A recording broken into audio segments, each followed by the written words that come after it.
His lawyer leaned in close. Said only 5 words, to Vincent. His face, the one I had seen every morning at breakfast for 15 years, turned totally white. I mean, this was the face of the man I had lived with, the one that always seemed sure of himself. Now, his hands were shaking really badly. The papers that he had been so ready to sign were moving around like leaves when the wind blows. I, after 3 whole years, finally felt like smiling again. I guess I am talking about things out of order. Let me start from the beginning, because you need to understand how Alexis Dunst got to this point. Alexis Dunst is going to tell you a story about how a woman, Alexis Dunst, who everyone thought had lost her mind, actually played the most patient game of her life. My name is Alexis Dunst. I am 34 years old. Until 3 months ago, Alexis Dunst was married to Vincent Mercer. Alexis Dunst was married to Vincent Mercer for 15 years. That is a time even for a marriage in Hollywood, and it is longer than some small countries have been around. It is definitely longer than Alexis Dunst should have put up with things. Alexis Dunst is a stubborn woman. I get the thing from my grandmother. I met Vincent when I was 17 years old. I finished school early. This was not because I was very smart. Because I was a practical person, and I really wanted to move out of my parents' house. I got a job at Henderson and Price law firm as a file clerk. The job did not pay a lot. It was my own job. I had to deal with a lot of paper. Sometimes I got paper cuts. By the time I was 18 years old, I had worked my way up to an assistant at Henderson and Price law firm. I was really good at paying attention to details. I was also good at working with numbers. I was good at listening and watching. I did not say much. Vincent was 24 years old when we met at a client event. He was a charming person, and he had big plans for his life. He wanted to build a real estate empire. Vincent would talk about the future like it was already happening. He thought that success was just waiting for him to come and take it. Vincent said that he was going to build something. I told him that I would help him with the paperwork for his real estate business. That is how our romance started with Vincent and me. I got married when I was 19 years old. Then Tyler was born when I was 20 years old. I kept my job at the law firm. I did not work full-time. I worked part-time, took care of our son Tyler. I also tried to save money for the future. I put money in my 401k account. I saved every extra dollar I had. My grandmother used to tell me that it is very important for a woman to have her money. She would say that this money should not be a secret, it should be my money that I can use whenever I need it. This way, nobody can take it away from me. When I was 23 years old, Vincent's business started to do well. He asked me to leave my job at the law firm and work with him all the time. He needed someone to take care of the money, deal with customers, and work with the people who did the jobs. He needed someone he could really trust. So I did all of that for him. I was the one who kept track of the money, managed the office, talked to the customers, made the model homes look nice, came up with marketing ideas and planned events. I did all of these things while taking care of Tyler, running our home, and making sure everyone had food to eat, and was pretty happy. My job was being Vincent's wife. I did a lot of other things too. For 11 years, I worked hard to help Vincent's dream come true. For a time, 11 years to be exact, Vincent got all the credit. He received awards and people recognized him. When we went to events, for the industry, people knew me as Vincent's wife. Whenever Vincent was being celebrated, he would thank the people he worked with and the people who helped him. For some reason, he never remembered to thank me. Something changed after a while. Vincent began to make decisions without asking for my opinion. He started going to work and coming home late more often. He started picking on things about me, like the way I dressed and the meals I cooked. He also said I did not have ambition, that I was not trying hard enough.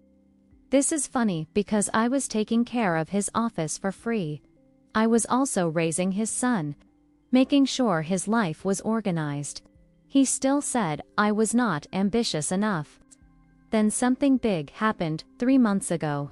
He came home on a Tuesday evening when I was making dinner.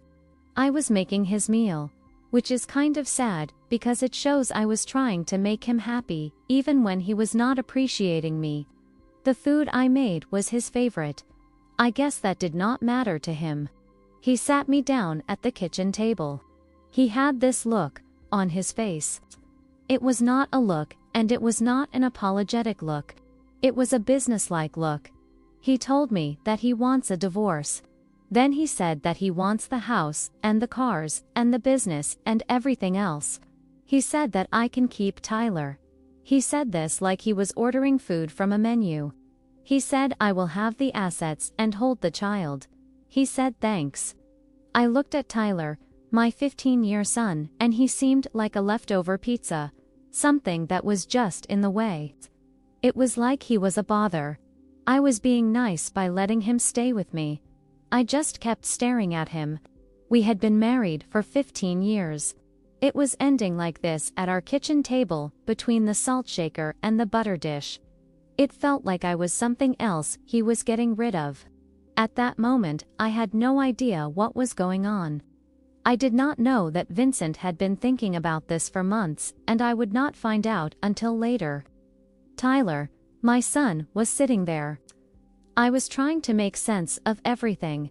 Our kitchen table, where we had many meals together, was where Vincent was ending our marriage, and it felt like he was throwing me away, just like I was something he did not need anymore, like the butter dish or the salt shaker. He already had a lawyer, Harold Whitfield, who was very expensive and had a lot of experience. Harold Whitfield was the kind of lawyer who could really help him. While I was busy getting his meals ready and scheduling his dentist appointments, he was working on his exit strategy. I had no idea what he was planning. I was really surprised by the man I had trusted with everything, the man I thought I knew. The day his mother, Lorraine Mercer, came to visit. Lorraine Mercer is a woman who always made me feel like I was an employee, not a part of the family for the past 15 years. She arrived with her hair looking perfect and a face that seemed fake. She touched my hand, told me that I should have done more to make him happy. She said this like it was all my fault, like I was the one who did something. She told me that men have needs, like I did not know that already. Lorraine was giving me advice on marriage, which I found funny. Her husband is always at the golf course every day of the week. He does this so he does not have to be around her. No, I was the one with the problem. The first week was really crazy. Vincent moved my stuff to the guest room. He had all these papers made up, talking about what I would get, and when we would be done. He even made a schedule for everything. Lorraine's marriage was not exactly perfect. She was acting like she knew everything about it. My life was spinning out of control. I felt like I was sinking. People looked at me, saw a woman who had just lost everything. I was a wife who was being thrown away after 15 years of marriage. I was a victim who did not see this coming. There is something that Vincent did not know, something that nobody knew. I had found something 3 years ago, something that Vincent had hidden in his financial records, something that he thought would never be found. I had been getting ready very quietly and very patiently ever since. I had been preparing for this moment, using the information I found in Vincent's records, and now I was ready to take action. Before we go on, if you like this story, please click the subscribe button. Let me know in the comments where you are watching from and what the time is where you are. I really do read every comment that people leave. Thank you for taking the time to do that. Now, let's get back to what happened. The disaster that Vincent caused started to unfold quickly. Within 1 week of him making his announcement, Vincent had taken control of everything. The guest room became the room where I lived in what used to be our house. My closet was a lot smaller than it used to be. It went from being a walk-in closet to just 2 small sections. Vincent said I could keep some of my things, which was nice of him, I guess. The message was very clear. This is not my home anymore.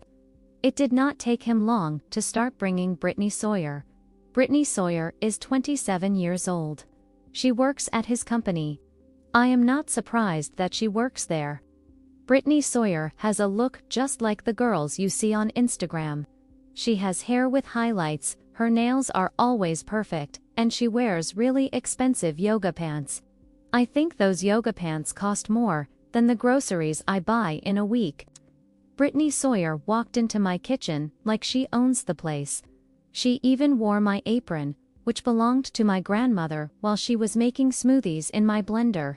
She was really young, even younger than when I got married, and younger than my favorite handbag. The thing is, she made these amazing smoothies. I do not know, maybe that is something about her. Vincent would show her off everywhere like she was some kind of prize he had won. They would sit on my couch, watch my television, and they would eat off my plates. He would put his arm around her in front of me, like I was just a piece of furniture, or something, like I was not even there anymore. The way he humiliated me just got worse and worse every day. First, he canceled my credit card. He told me that we need to separate our finances. He said it like it was the most sensible thing to do. Then he brought up the card. After that, he said I should probably find another place to stay while we figure things out. My own home. He was asking me to leave. My friend Lorraine came over to help me pack my stuff. When I say help, I really mean she went through all my things and decided what I could keep. She said I could keep my clothes, which was okay, I guess. I also got to keep some of my family photos. My grandmother's recipe box, which means a lot to me. She stopped for a moment. It seemed like she was thinking about taking it for herself. There were things I was not supposed to take with me, like the jewelry that Vincent had bought for me over the 15 years. The furniture that I had chosen. Anything that was valuable, Lorraine said, was something that belonged to our marriage. Vincent was supposed to get all of those things. She put my stuff in garbage bags, not in boxes or anything, just garbage bags. It felt like she thought I was garbage that needed to be thrown. During all of this, there was one person that I thought I could really trust. That was Diane Holloway. We became friends in school, and that was 20 years ago. We went through a lot of things together, like boyfriends and breakups and babies. She was the person I called when Vincent made his announcement. My friend was very supportive of me. She always asked how I was doing, if I was okay. She would come to my place with wine. I would cry on her shoulder. She said I deserved better than what I had. She said Vincent was making a mistake by leaving me. There were some little things that did not feel right about what she was saying. These little things were bothering me about Vincent and my friend. At first, Vincent seemed to know what I was going to do before I even did it. I remember talking to Diane about wanting to fight for the house. The day Tyler came home and said Dad told him it would not work. Then I talked to Diane about looking at apartments in a neighborhood. Vincent made a comment about that neighborhood being too expensive for me. Then it hit me. I should have figured it out years ago. Vincent seemed to know my plans before I made them. It is pretty weird that Vincent always knew what I was thinking about the house and the apartments. Diane always got really excited when Vincent walked into the room. She would say things to him, maybe a bit too many, and she would laugh at his jokes, really laugh. Whenever we talked, she always asked about Vincent first. How is Vincent doing? How is his business going? Is Vincent doing okay? Diane had a crush on my husband for a very long time, 15 years. And Vincent, he liked having people look up to him, so he knew what to do to make Diane happy. He liked being admired by people, like some people like collecting things. He treated her like she was the woman in the world, like she was someone really important. He probably made her think that they would be together after he got divorced. He gave her enough hope to keep her interested in him and to make her stay loyal. My best friend was like a spy for him. She threw away our 20 years of friendship for a bit of attention from him and some promises that he did not intend to keep. If she was going to do that, she should have at least gotten something good out of it, Diane. The thing that hurt the most was not what Vincent did. It was not what Lorraine did. It was not even what Diane did. The thing that hurt the most was what Tyler did. My son saw the whole thing happen. The girlfriend and the grandmother were packing my bags. The way his father looked at me was really bad, like I was nothing. Vincent was talking to him every day, saying things about me. Your mom is making things very hard. I just want everyone to be happy. She is making it difficult. I am trying to be fair to the girlfriend. Everyone else, but she will not work with me. Tyler started to pull from me. He was not really angry, just really distant and confused. He did not know what to think or who to believe, the girlfriend or me. His father was really convincing. I was scared I would lose my house. I was scared I would lose my money. I was scared I would lose everything I had worked for over the 15 years. What really hurt me was my son looking at me like I was the one who was wrong. That was what really got to me. That was what hurt the most. I decided to hire a lawyer, Nina Castellano, who was recommended by my company. Nina Castellano is 52 years old. She is very smart. Nina Castellano has no patience for things. Nina Castellano looked at my situation, told me what we would do to fight this. She told me that I helped build this business. I am entitled to half of everything that we have, including the house, the company, and the accounts. We will have to fight for these things. I looked at her for a long time. What if I do not want to fight? She stared at me like I was speaking a language. It was like I had suggested that we should send Vincent a thank you card and a fruit basket. The business and all the other things were a part of my life. She thought that I was broken and too depressed to stand up for myself and fight for the business and the other things that we had built together. I had no idea what was going on. I moved into an apartment with Tyler.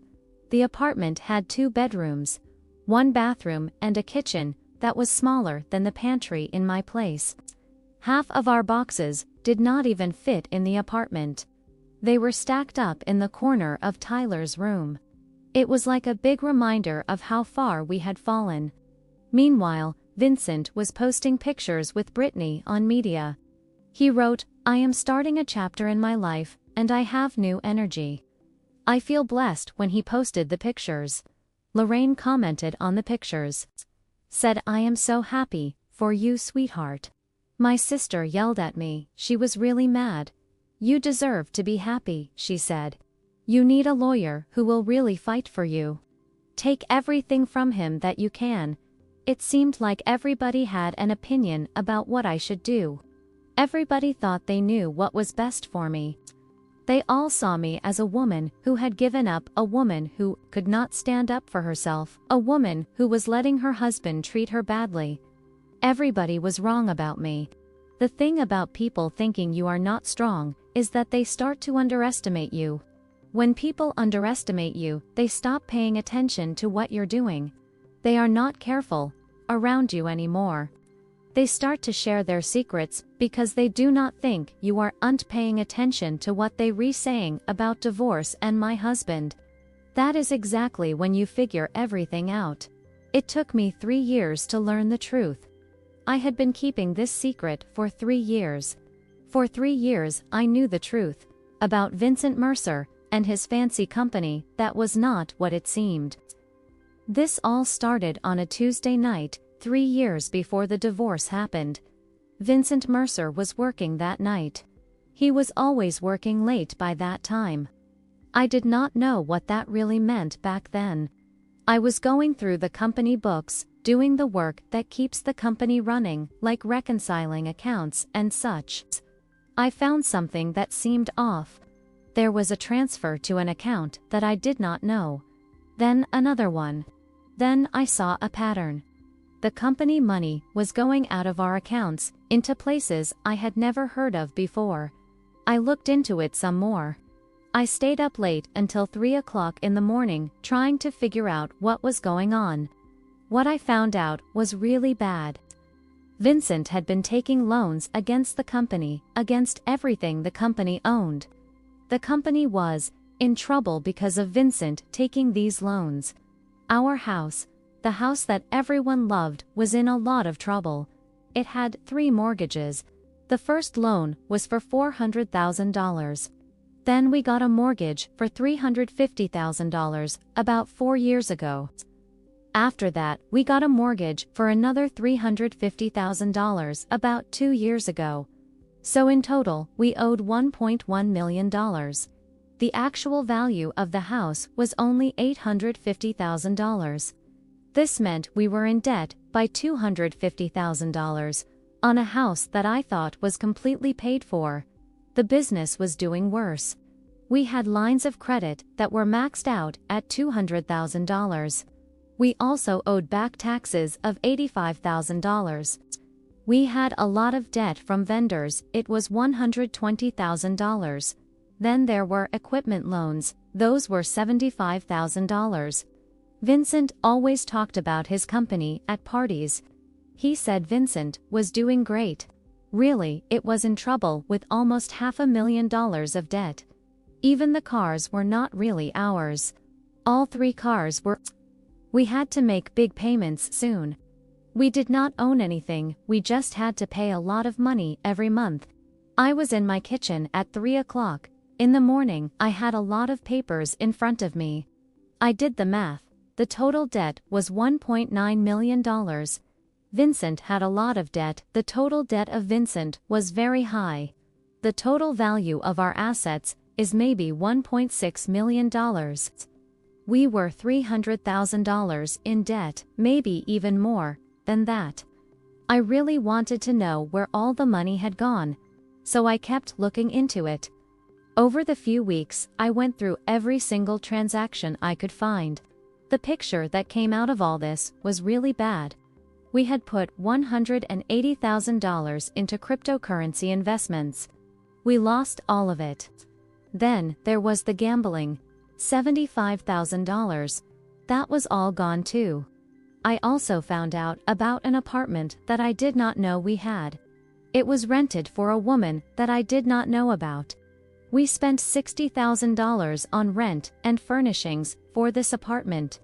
My husband spent a lot of money on things that did not benefit our home. He bought watches and suits.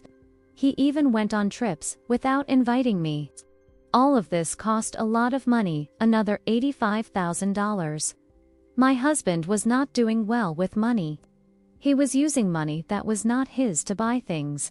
This was very bad, because the money he was using was also in trouble. We looked like a family from far away, but really, we were not. It is like a mannequin in a store. It looks like a person from far away, but when you get close, you can see it is not real. When I found out what my husband was doing, I wanted to talk to him about it.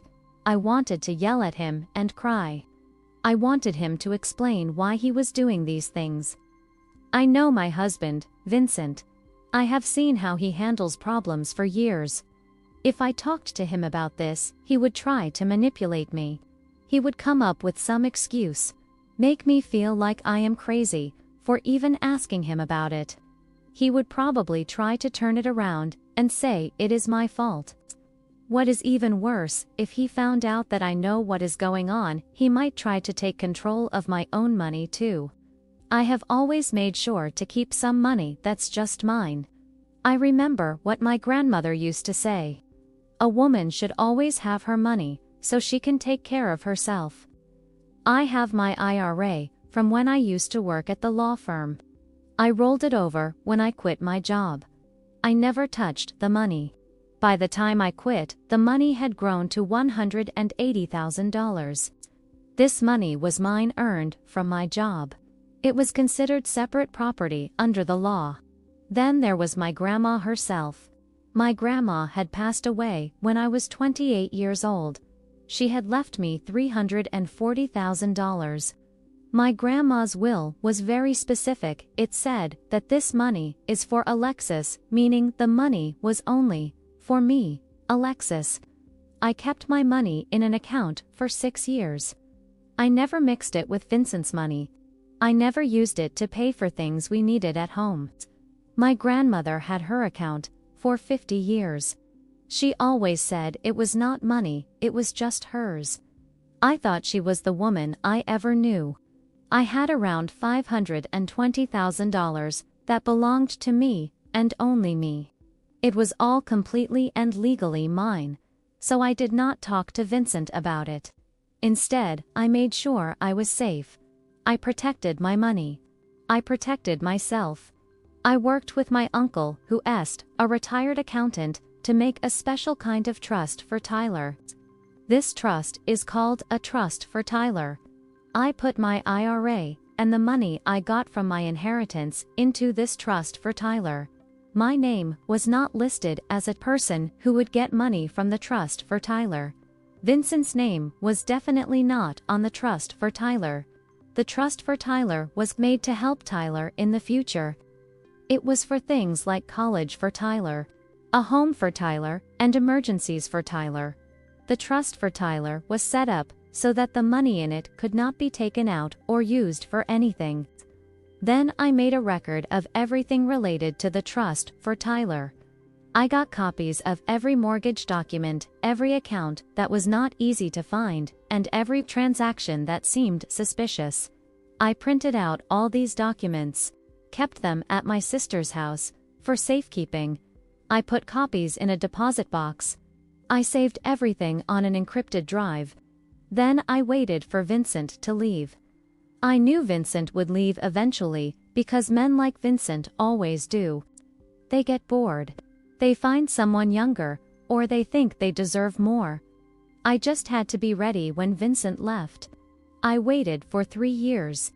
For 3 years I watched Vincent dig the hole deeper. For 3 years I smiled at dinner parties while I knew our entire life with Vincent was built on quicksand. I became really good at being patient, and really good at acting like I did not know my husband was getting us into a lot of trouble. When Vincent finally asked me for a divorce, said he wanted the house, the cars, the business, and everything else, I almost laughed. He was not asking for the things that were valuable. He was asking for the things that were costing us money. He just did not realize it at that time. Now, I was sitting across from Nina Castellano. I put 3 big folders on her desk. 3 years of evidence, every mortgage document, every loan statement, and every account that was hidden. She sat there, read everything in silence, for almost an hour. When she finally looked up, the way she looked had completely changed. "You have known about this for 3 years now." I was waiting for him to go away. I knew that he would leave eventually. When he said he wanted everything, he wanted all of the debt too. The thing is, he does not understand that yet. Na leaned back in her chair slowly. The pity that was in her eyes before was gone now. The worry was gone. What took its place was something like amazement. "So when you hand over the assets, I walk away with no problems. He gets all the debts, the business loans, the things he has to pay for, all of it's his to deal with. Your money, that you got from your family, your retirement money, the things that are just yours, never mixed with his, are safe and sound in a trust, for my son." Nina did not say anything for a time. Then she smiled. It was a smile that made you feel like something bad was going to happen. Mrs. Dunst said I owe her an apology. I thought she had given up on me. I smiled at her. Everyone thinks that about me. That is what I want them to think. Now looked at me like I was a kid who was lost, then she looked at me like I was a really smart person who plays chess. I like it when people think I am smart. I like the way those people dress too. My plan was already in place. I had checked all the numbers. They were correct. I had all the papers I needed. They were perfect. Now all I had to do was make Vincent think he was getting what he wanted. Nobody is better at being a loser than a woman who has been doing it for 15 years. The next 3 months were like a lesson in acting. I became what everyone thought I should be. I was broken, I could hardly hold on. I went to the mediation sessions, with eyes and shaking hands. I talked softly and slowly like a woman who had lost all her confidence. I asked for little that the mediator even seemed uncomfortable. I did a good job of being a woman who had given up, and that is what everyone expected to see. The woman in this case, me, did everything to show that I was not doing well. I told him that I just want money to start fresh during our second time talking with the mediator. I am not trying to be hard to deal with. The business is very important to Vincent. The house means a lot to him too. I do not want to make our family problems worse than they already are. I asked if I could have $50,000 in cash, my things, and if Tyler and I could spend time together equally. That is all I wanted. Vincent said, yes, away. He probably thought I would want half of everything we own. That is what any reasonable lawyer would demand. Instead, I was asking for crumbs. He looked at me across that mediation table with something like pity, like I was a wounded animal he was graciously putting out of its misery. I think I deserved an Oscar for that performance, or at a Golden Globe. The Vincent situation was an act. For me, and my only audience was my lying, cheating, soon-to-be bankrupt ex-husband, Vincent. With each passing week, Vincent's arrogance. That really bothered me, the way Vincent was acting. He was not being careful anymore, he was not pretending to be the one. He started telling everyone who would listen that I did not even put up a fight. She just gave up, he said to the people he plays golf with. I gave her a deal, and she accepted it without saying anything. Lorraine was more annoying. She talked about it at her book club, at her church group, at every party she went to. Vincent is getting to keep everything. The woman I was talking about did not get any money. I always thought that she was not good enough for my son. My son is going to win, so Vincent got himself a new watch that costs $15,000. I found out because I saw the bill on the company account. He is still using the company money to buy things for himself.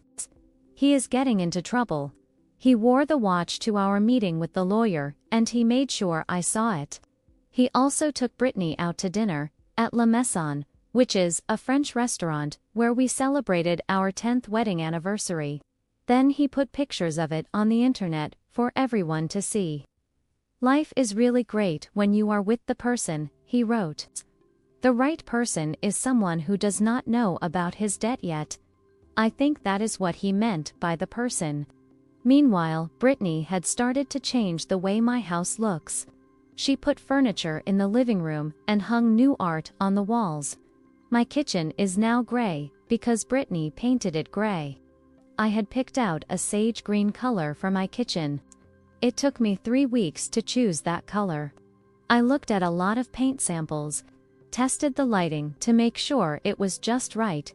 I was very careful when I was trying to get the shade of sage green for my kitchen. She covered it up with a gray color. It was like it never existed. The gray was a lot like her, boring. It was also like what her life would be, with Vincent, that she knew he had no money. It made sense, really. Diane would call me all the time trying to get me to talk about what was going on. She said she was my friend. I knew she just wanted the latest news. I played it cool though. She would ask me how I was doing. You could tell she did not really care. Her voice sounded fake, like she was just saying what people expected her to say. I would tell her that I just wanted everything to be over, and I would make my voice sound a little shaky. I am completely exhausted. I do not have the energy to fight anymore. Within 8 hours, Vincent would find out. I could almost see him feeling more at ease, letting his guard down more. Diane thought she was tricking me. Really, she was just passing on messages. She was not even getting paid a lot of money to do it. While all the grown-ups were playing their own games, Tyler was paying close attention. My son, my very smart and observant and wonderful son, was starting to notice things that did not make sense. He saw his dad wearing an expensive watch that cost $15,000. But then he heard Vincent say they did not have enough money for the school trip to Washington, D.C. He saw all the shopping bags that belonged to Brittany piling up in the foyer. Then he heard Vincent saying they were struggling with money. He saw that the way his father was living was not matching up with the excuses he was making. One evening, Tyler came over to my apartment and sat down at my old kitchen table that I bought used. He looked at me with those eyes, just like his father's eyes, but there was something in them that Vincent did not have anymore. "Honesty, Mom," he said in a voice. "Is Dad really rich?" I looked at my son for a long time. "What do you think about this?" He did not say anything, he was just thinking about it. "I think something is not right," he said, after a while. "I think he is pretending to be something he's not." I reached across the table. I squeezed my son's hand. "Trust me, just wait a while longer," I told my son. My year-old kid saw that something was not right before 2 lawyers and a certified accountant did. I think I should take some money from his college fund, because he helped me figure things out. Nina was working hard behind the scenes to get our legal strategy just right. The main divorce agreement said that I was giving up all my claims to the things we owned together. This means the house, the business, the cars, and everything else would all go to Vincent. In return, I would get an amount of money, and that would be the end of it. The agreement had something with it, a special note that explains what could go wrong. This note lists every debt, every mortgage, every loan, and every obligation that is connected to those things that Vincent is buying. When Vincent signs to take all these things, he will be taking on all the problems that come with them too. The mortgages will be his to deal with by himself. All the debts from the business will be transferred to him. He will have to handle them. He will also be responsible for the lease payments on the cars. That will be his problem to solve. Everything was written down clearly in a way that everyone can understand. The papers were done correctly. What they said was very bad news. I think legal papers can be like a kind of poetry. Na told me about this.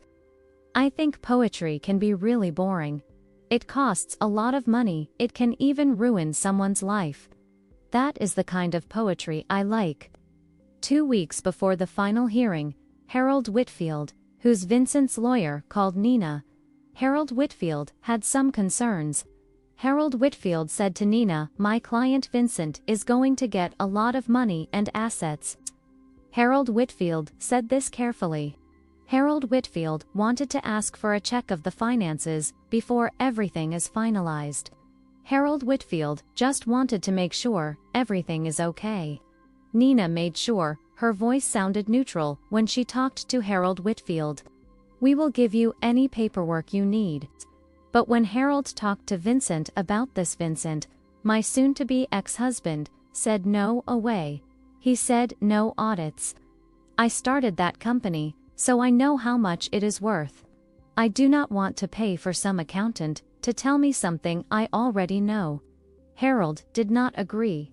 He said, "I really think we should check the value of these assets before you sign anything." This is a no. Vincent would not listen to Harold. "Brittany wants this done. I want this done. No more delays." Harold has been doing law work for a long time, over 30 years. He can tell when someone is about to do something. He also knows he cannot make people listen to him. So Harold gives Vincent a paper. It is called a waiver. This paper says that Harold told Vincent to get some help with money matters, but Vincent is saying no to this idea, even though Harold thinks it is a good one. Vincent signs the paper without looking at it. This is what happened. He would sign anything without reading it. I learned that you should never think a girlfriend who is in a hurry is not important. Brittany was really important to me when it came to dealing with the law. The night before we had to go to court, Vincent sent me a message on my phone. He said, "Thank you for not making this ugly." I looked at that message for a long time. Brittany was worth a lot to me, in terms of strategy. I had been married to him for 15 years. We built a life together, raised our son, and he built his business. Now he was thanking me for not making things hard for him, even though he was getting rid of me. I sent him a message back. I just want what is best for Tyler. What is best for Tyler is for him to have his trust fund to have a future. And for his father to learn a very expensive lesson. That evening, Nina called me. It was Thursday. She told me that our final hearing was at 9 a.m. Judge Patricia Holden, are you ready? I looked around my apartment. It is small. I have second-hand furniture and boxes that are still not unpacked. They are just sitting in the corner. My kitchen is tiny. I painted it sage green because the color reminds me of hope. I have been ready for a time. It has been 3 years. I have been waiting for 3 years. Now it is finally here. I feel like a kid on Christmas morning. This is not a happy Christmas morning. This Christmas morning is about divorce court. Getting back at Vincent. Thursday morning, at 9 a.m., Vincent will walk into the courtroom. He thinks he is going to get what he wants. He thinks he is going to get his prize. This guy had no idea that his life was about to get turned down, with a huge financial mess, and the crazy thing is that he had actually asked for it. He even made sure to get it all in writing, with people watching.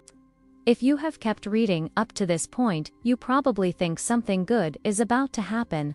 So go ahead. Click that like button if you want to see Vincent get what is coming to him. If you have not signed up yet, then what is stopping you? I have lots of stories like this one. Vincent is going to get what he deserves, and I have stories where this came from. Trust me, Vincent will be in trouble. Now let us finish this. Thursday, April 17, 900 a.m. Courtroom for B. I remember every detail of that morning. The sunlight came through the windows in a nice way. The air smelled like wood and floor polish. The lawyers were quiet, shuffling their papers. This was the place where my 15 years of marriage to my husband would officially come to an end. This was also the place where my 3 years of waiting would finally pay off. Vincent got to courtroom for B before I did, before everyone. Vincent arrived first. He had on his suit, the charcoal Armani that I helped him pick out for a client dinner a long time ago, 3 years ago. The new watch he was wearing sparkled when he shook hands with Harold. He looked like he was feeling good, really confident and relaxed, like a man who is about to get what he wants. Brittany was standing in the hallway waiting. She was not allowed to go into the courtroom. She wanted to be there to support him. I saw her for a second. Through the door, Brittany was just standing there. Lorraine had makeup on, and she was carrying a designer bag. She was sitting in the gallery, scrolling through her phone like this was just another boring appointment. Lorraine was really dressed up for the occasion. She probably planned to take Vincent to lunch after this to celebrate. When I walked in, Lorraine looked at me, gave me a little smile.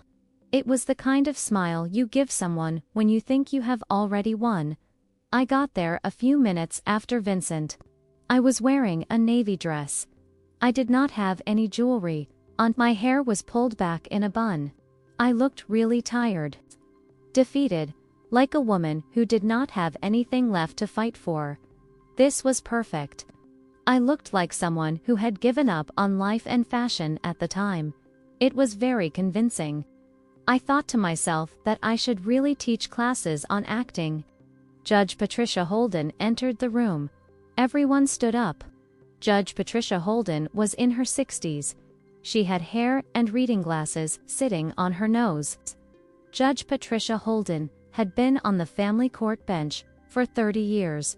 She had seen every trick that divorcing couples could use on each other. She had seen every manipulation and every lie that divorcing couples could throw at each other. Nothing surprised her anymore. She took a look at the case file and then she looked up. The case was called Mercer versus Mercer. It was the final hearing to end the marriage. I understand that the people involved have come to an agreement. Harold got up first. Yes, Your Honor. My client Vincent Mercer is taking all the things they owned together, including the house, the business that builds things, and all the cars. In return, Mrs. Dunst will get $50,000 in cash. Nina stood up beside me. That is correct, Your Honor. Mercer versus Mercer was a divorce case. They were finally finishing it. Vincent Mercer was giving his wife some money. She was letting him have everything else. My client is okay with giving up all rights to these things. Is happy with the settlement terms that have been proposed. Judge Holden looked at me. She looked at my face for a bit, to see if someone was forcing me to do something I did not want to do. I think she was looking for signs that I was being pushed into a deal that was not good for me. Mrs. Dunst, she said, I need to make sure you know what you are getting yourself into today. You are giving up your part of some valuable things, the house that your family lives in, and the business that you helped to build. I asked myself if this is really what I want. I spoke in a voice, my words a little shaky. Yes, Your Honor, I know what I am doing. Are you sure you are making this decision on your own? Is someone making you do this? No, Your Honor. I looked at my hands, then I looked back at the judge. I just want my husband to get everything he wants. I want all of this to be finished. The judge looked at me for a time, trying to understand me. I could really see her thinking about what to do, whether she should try to stop this, whether she should ask for a delay, whether she should protect me from what seemed like an idea. I had a lawyer with me. I was answering her questions in a voice. I was a woman, making my own decision. The judge said, "Okay, let's do this." The clerk handed out the papers, page after page, of complicated legal stuff, and we had to sign our names on almost every other page.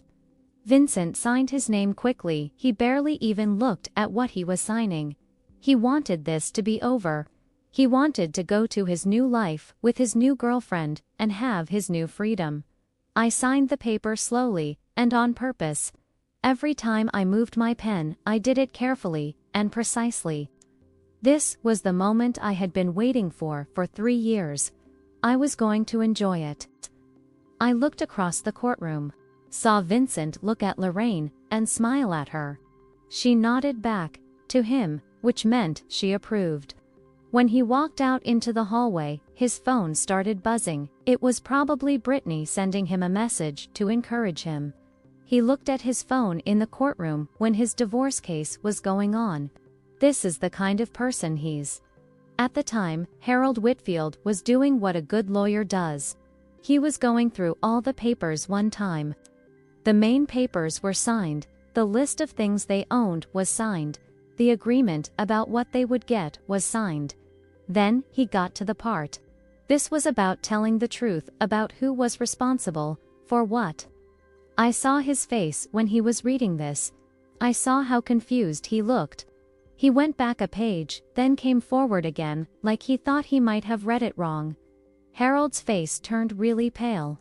He leaned in close to Vincent, trying not to let anyone else hear. "Sir," he said in a voice, "we need to talk about this." Vincent just waved his hand at Harold, still feeling happy about winning. Not now, we are almost done here. Sir Harold's voice was getting more urgent. You are taking on all of the debt, he said. Vincent turned to look at Harold. What is going on? He asked. The part of the papers that talks about liability, Harold whispered, as he rustled through the papers and pointed to something. The mortgages and the business loans are all part of this. You are taking on responsibility for everything. For the time, Vincent actually looked at what he had signed. I saw his eyes go over the numbers. I saw the color leave his face. The house he owed $1.1 million on it. The house was only worth $850,000. The business had $480,000 in debts. The vehicles had $115,000 in lease payments that still had to be made. He also had $200,000 in personal debts. The total amount of debt was $1.9 million. The total value of everything he just bought was $300,000. Vincent did not win the lottery. He won the bill for the lottery. Vincent stood up quickly, his chair made a noise on the floor. This is not right. Vincent looked at me, then he looked at the judge, then he looked back at the papers. The woman hid this information from Vincent. This is cheating. Judge Holden spoke in a voice. Mr. Mercer, please sit down. These numbers are not real. Vincent said this, his voice getting louder. The woman changed the documents on purpose. This is about Mr. Mercer. The judge was really firm. Sit down, he said as he sat down. You could see his hands shaking. He did not look confident like he used to. Instead, Judge Holden looked scared. Judge Holden looked at the papers in front of her, at Vincent.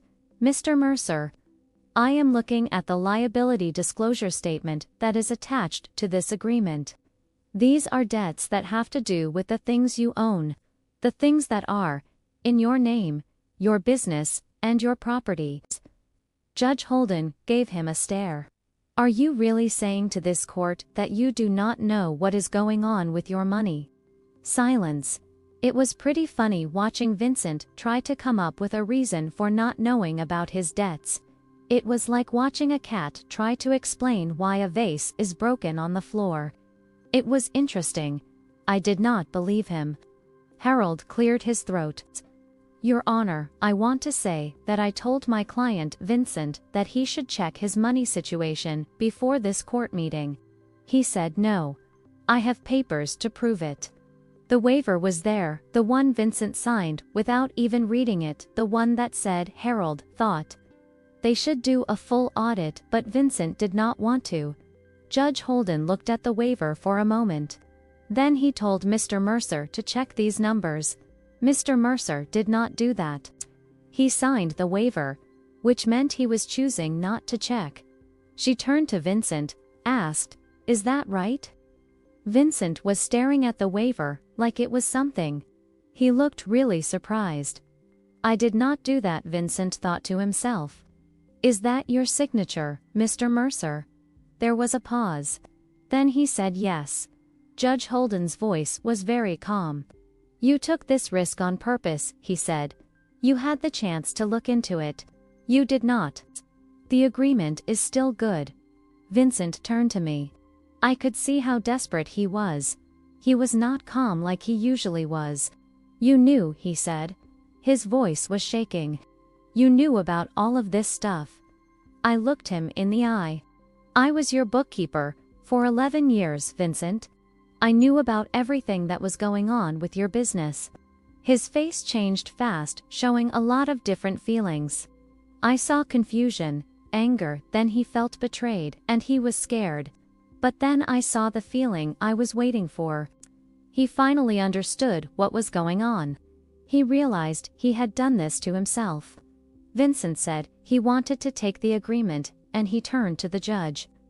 I do not understand what I signed, he said. This is not fair. Judge Holden shook her head. Vincent, you signed papers in front of this court. You said you understood everything and agreed to it. I had a lawyer who took care of me. I did not want to think about it. My husband Vincent did not say that his wife was hiding anything from him. These debts, and mortgages, and things we had to pay were all ours. She stopped talking for a moment. The decision was final. The judge hit her desk with the gavel. Mrs. Dunst, you get what we agreed on. Mr. Mercer, you get the things we own. You have to take care of all the problems that come with them. Our marriage is over. I got up from my seat, fixed my dress, and picked up my bag. Then I looked at Vincent one time. He was sitting in his chair, looking down with papers all over the place in front of him. It seemed like everything was falling apart for him. I said to him in a voice, "You said you wanted everything except for Tyler. I did what you asked me to do." I left the courtroom. I did not look back. When I was in the hallway, I could hear Vincent yelling at Harold. Vincent was really angry. He was asking Harold how this had happened. He was even talking about suing people. Harold was staying calm, answering Vincent's questions. "I remember telling you that you should have had an audit done. I have this in black and white. You said no." I was standing by the glass doors. I saw Brittany's face. It changed when she was listening. I saw her look at Vincent. I mean, really, look at him. I think she saw something different. Not the businessman she thought she was going to marry. She was already gone when I got to the elevator. She was moving fast. Her heels were clicking on the marble floor. She did not look back. Brittany left my life faster than she came into my marriage. At least she did things the way every time. I walked out into the April sunshine. It was really nice. The sky was a blue color. The air felt warm on my skin. Behind me, my ex-husband was yelling at his lawyer. He was saying something about things not being fair. That someone had cheated him. He kept saying it was not his fault. I was looking ahead at my new life. It is smaller now. It is simpler, but it belongs to me, and only me. Everything fell apart, faster than I thought it would. Brittany moved out of the house within 2 weeks. She packed her things in the middle of the night. Left. The note she left behind said, "This isn't what I signed up for." The kitchen was empty. It was a gray kitchen. Vincent tried to sell the house within a month. The problem was that the house was not worth much as they owed. So there were no people who wanted to buy the house. Instead, the banks kept calling about the payments that Vincent had missed. The real estate people suggested that Vincent should consider a sale. Within 2 months, the business was in trouble. The business started defaulting on its payments. The vendors were not happy. They filed lawsuits against the business. The business and the house were both having problems. Vincent was having a time with the business and the house. The line of credit for Vincent's company was frozen. This was the company that Vincent had spent 15 years building from the ground up. I had spent 11 years supporting this company. Now it was crumbling into dust. It happened fast. Within just 3 months, Vincent was meeting with bankruptcy attorneys to figure out what to do. The man who used to brag about his company was now trying to calculate which assets he could protect from the people he owed money to. The answer was nothing. He could not protect much. Vincent, who his mother, Lorraine, thought was perfect, was calling family members asking for loans. He was showing up at his relatives' houses with excuses and explanations for why he needed money. The truth was that nobody knew about the debt that Vincent's company was in. Alexis must have hidden everything well. I got tricked. The documents I found told a different story. All the mortgages were in Alexa's name. The loans were also in Alexa's name. So were the gambling debts, the losses from crypto, and even the secret apartment. Everything was because of Alexa's choices, and Alexa's signatures were on all the papers. I heard that Lorraine's Christmas newsletter that year was very short and did not say much. Vincent is looking into things. He is looking into opportunities. These opportunities are about helping people fix their debt problems. It is funny how all the problems that seemed complicated are now getting resolved in a nice and tidy way. Everything is working out with a kind of symmetry, like a story where all the pieces fit together nicely. Diane called me about a week after the hearing. Her voice was shaking. I had no idea Diane and Alexis were going through such a time. I am so sorry, Alexis. I never meant for this to happen to Diane and Alexis. I thought Vincent and I were doing the thing, but I guess we were not. I did not answer Diane, I did not respond to Diane, I did not give Diane the closure Diane was looking for from me and Vincent. Some relationships between people like Diane and me are not meant to be fixed. Some friendships, like the one between Diane and me, do not deserve another chance. We threw away 20 years of history with Diane for nothing because of promises from Vincent, a man who used everyone around him, including Diane and me. She tried calling Vincent 3 times, then she stopped trying to reach Vincent. I think Lorraine is still waiting for Vincent to notice Lorraine. Lorraine will be waiting for a time for Vincent to notice her. Lorraine tried something, she went through Tyler to get to Vincent.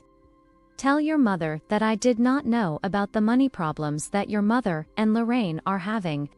Tell your mother that I am sorry for how I treated your mother and Lorraine. Tell your mother that I want to talk to your mother and Lorraine. Tyler looked at his grandmother, the woman who packed his mother's things in trash bags, who called his mother a person, who took his father's side without asking why, and said, "My mother is busy making a new life for herself. She does not have time to make excuses." Lorraine wanted to be forgiven. I wanted to be at peace. I think it is clear which one of us got what we wanted. Tyler, my son, is very smart and notices everything. He finally understands what happened. Tyler is a smart boy, and he knows what is going on. His mother is doing what she needs to do. Lorraine is still waiting for forgiveness. Tyler knows that his mother is happy now, and that is all that matters. This happened not because I told him about it, because he figured it out by himself. He saw the court papers. He heard the excuses his father made. He saw Brittany leave. He saw Lorraine scramble around. He saw the whole fake life fall apart. One evening, a month after his parents got divorced, he came to my place. It is an apartment. The kitchen's painted sage green. I have furniture and boxes that I finally unpacked. He said to me, in a voice, "You waited for 3 years. You knew about this the time, and you just waited. I wanted to make sure you were safe." I told him what happened between your father and me. Then he gave me a hug. He really hugged me. It was the kind of hug I had not gotten from my son in a time, my 15-year-old son. This hug meant he understood what I was saying. The kind that said, "I am proud of you." 15-year-old boys do not usually hug their mothers on their own. I knew I had done something. My $50,000 settlement went toward getting my life. The month's rent, the security deposit, and some basic furniture that was not broken. It was not fancy. It was stable. My trust fund stayed where it was, in the trust fund. I had my settlement to get established. That is what I used it for, getting established with the help of my $50,000 settlement. Tyler's future is something that I think about a lot. He will probably go to college. Maybe even buy his own home someday. I want him to have a safety net that nobody can ever take away from him. As for me, I decided to sign up for some classes in design at our local community college. This is something I had wanted to do for a time, but I had to put it on hold when I was 23 years old. Then I was helping Vincent get his business started, and it took up all of my time. Now I am finally doing something for myself. I started with steps. My first real client was a lady named Sandra. She was 52 years old. Had just gone through a divorce after being married for 28 years. Interior design is something that I'm really interested in, and I am excited to see where it takes me. Tyler's future and my own future are looking bright. I am happy that I can finally pursue my own dreams, like interior design. She was standing in her new apartment, looking really lost, and then she asked me, "How do you start over?" I thought about it for a moment. You start with one room at a time, then you think about one color at a time. You take it one day at a time. We painted her kitchen a sage green color. When she saw the kitchen, she started crying. She said they were happy tears. She told me the color reminded her of beginnings. This was all happening around 3 months after her divorce was finalized. Then one day, Vincent showed up at my apartment. I could hardly believe it was him. He had lost a lot of weight. It did not look like he was healthy. There were circles under his eyes. His suit was all wrinkled. His watch was missing. The man looked like he had been through a tough time and had not come out on top. He was standing in my doorway. For a moment, I felt a little bad for him. Just for a moment. "I did not know things were this bad," he said. His voice sounded really sad. "I made some choices," he said. "I know that now. I did not mean for any of this to happen." I leaned against my doorframe, looked at this man. I really looked at this man. This man I had loved for half of my life. This man who had thrown me away like I was nothing. This man who was now dealing with the consequences of his choices. "Can we talk?" he asked me. "Maybe we can figure something out," he said. "I do not know," I said. "Maybe we can figure something out," I told this man. He could not even finish what he was saying. He just could not ask for what he wanted. I was supposed to help him. He needed my help. This was, after everything that happened. I told him calmly, "You asked for everything, except Tyler." I said that to him. He got what he wanted from me. Then he said, "Alexis, please." I just said goodbye to Vincent. I closed the door on him. He stood in the hallway for 10 minutes. I know this because I watched him through the peephole while I was eating my ice cream. It was the show I had ever seen. I would give it 5 stars. I would definitely watch it again. That evening, after Tyler went to bed, I sat in my living room and looked at my grandmother's photo on the shelf. The recipe box was next to it. This was the one thing that Lorraine had almost taken from me. My grandmother's recipe box was the one thing that really mattered to me. I said to my grandmother's photo, "You were right about everything, Grandma." I thought about what she told me. She said I should keep my money. She said I should know my worth. She said I should never let anyone make me feel small.